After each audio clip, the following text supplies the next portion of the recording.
Mustapha Gbande, what's the plan of the NDC to ensure that all the people who will be found at one point or the other are campaigning and not using abusive language? Thank you very much, Aisha, and good afternoon to my co-participants and Miracle Abuaji spokesperson, to Dr. Mahmoud Baumil. For us in the NDC, I think that we are already conscientized on the way forward because, one, the leader of our party, you all know, is somebody who is very tolerant, even in terms of action, language, and how people behave towards him. If you come to the level of our party, my national chairman, my general secretary are clearly people who are people of principle and values, and they don't endorse any of us to use interpret languages. And so I believe that in NDC, if you did use interpret language, the culture is that you'll be condemned and the party will de-associate itself by taking full responsibilities. I just hope that my friends from the other hand would have the fortitude to be able to hold their officers responsible in things like this.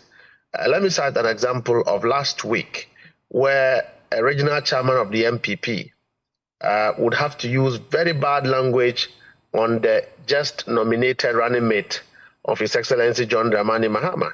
The silence of President Akufo-Addo, the silence of Dr. Mahmoud Bawumia is an endorsement of same.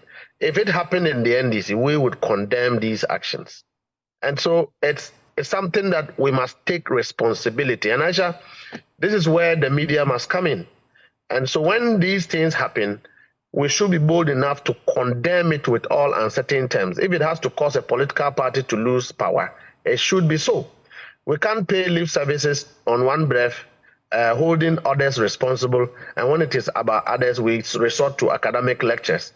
When Wontumi and Co made these statements, we're expecting the media, civil society, clergy to rise up and say, don't vilify women. Don't vilify people who have just been nominated. The whole country was quiet. When the NDC respond in any proportionate measure, then we would have been a conversation as to what interpret language means and what it doesn't mean. So collectively, we should all act responsibly and take, a bold decision as to how to stem these things out of our conversation. I have been engaging with you for some time. I deal with my issues head on, straightforward. There's no time to waste on Joy News attacking somebody. And even when you look at the credibility of the news outlet, you cannot go and be using interpret language. So you should not give the opportunity for people to use interpret language. And I think that will be good to go.